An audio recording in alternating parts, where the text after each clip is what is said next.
Hello everyone, I am Priyanka Gupta. My Insta handle is iWalkTalk. I am a lifestyle and parenting influencer, or you can say I am a content creator. I create my daily life about parenting, about DIY, about humor, jokes. Recently, I got separated and I came out from a toxic relationship, and this is sent for a girl child because I have been gone through as a girl child a lot, and when after marriage I hear something about a girl child, I couldn't bear that. I just want to raise my daughter as a brave girl, and there is a no shame that if you are a girl.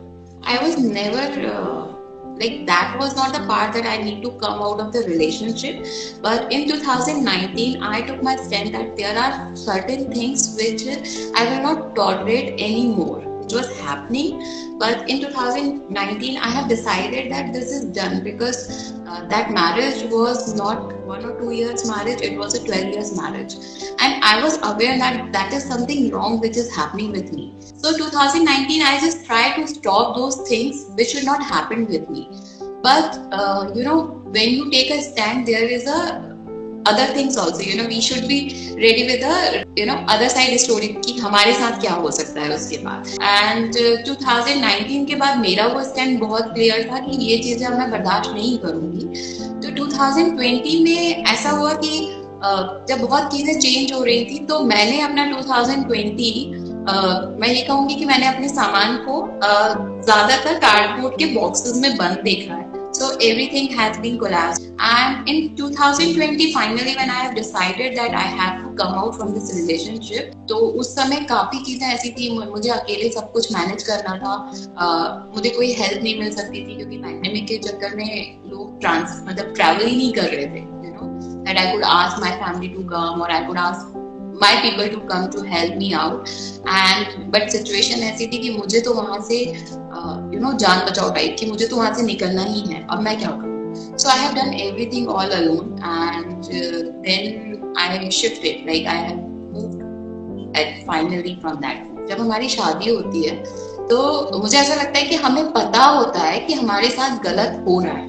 बहुत चीजें ऐसी होती हैं, like आपका ये taunting बाजी हो रही होती है, आपके साथ किसी तरीके का हरेसमेंट हो रहा होता है, आपके पास्ट को लेके लोग आपको टॉन्ट मार रहे होते हैं, बहुत चीजें हो रही होती हैं. तो ये आपसे एक्सपेक्ट किया जाता है. और मैं ये कहूंगी कि लोगों से ज्यादा आप खुद अपने आप से ये एक्सपेक्ट करने लगते हो कि हमें तो ये चलाना ही है.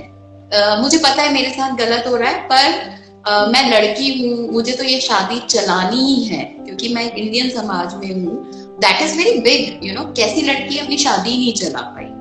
मैं भी समाज के उन्हीं दायरों में आती हूँ और मतलब उन्हीं चीजों के अराउंड मैं रही हूँ.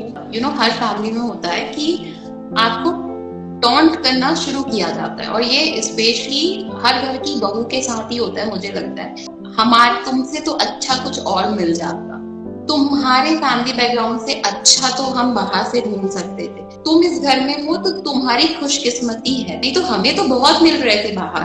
और नहीं तो तुम्हें नहीं पता कि लड़कियों के साथ तो कितना गलत होता है. लड़कियां चाहे सब कुछ करती हो घर में, आप किसी के घर को घर बनाने के लिए सब कुछ करो, पर वहां पे कभी ऐसा नहीं होगा कि वो ये कहेंगे कि अब तो ये तुम्हारा घर है, अब तो ये आपका घर है. जो लड़की किसी बेटी को पैदा करती है, तुम्हें पता है फलाने के घर में तो उसको वापस भेज दिया उसके मायके. भाई आपने भी गर्ल चाइल्ड को जन्म दिया है और आपके सामने ही ये कोई बात कर रहा है कि उसको तो घर भेज दिया.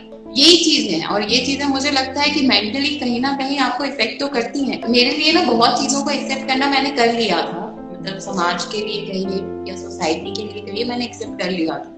बट जब गर्ल चाइल्ड की बात आई, कहिए कि वो मैंने सिर्फ सुना, या हो सकता है कि वो मुझे टोंट मारा गया हो सकता है कि वो मेरे को जस्ट सुनाने के लिए, फोर्स करने के लिए, या मुझे मेंटली परेशान करने के लिए कहा गया हो.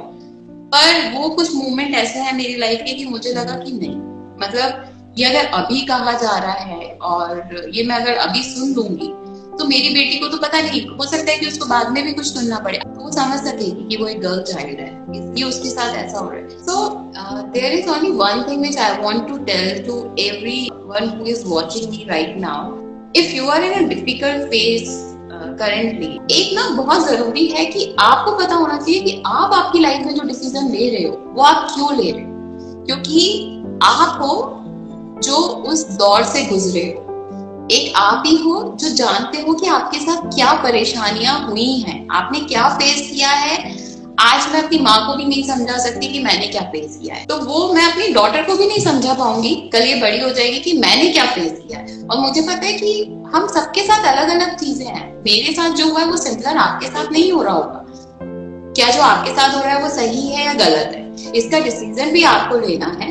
तो एक लड़की होके अगर आप ऐसे कोई डिसीजंस लेते हो लाइफ में जो कि एक समाज के दायरे के थोड़े से अपोजिट चले जाते हैं, तो उस जगह पे पहली बात तो आप लोगों को ज्यादा इंपॉर्टेंस मत दो। दूसरा, आपको आपके डिसीजन के बारे में पता होना चाहिए कि ये सही है या गलत है। अगर आपका डिसीजन आपके लिए सही है तो वो कोई भी हो, ठीक है, अगर वो उसको बोल रहा है कि गलत है तो आप अपने लिए जी रहे हो,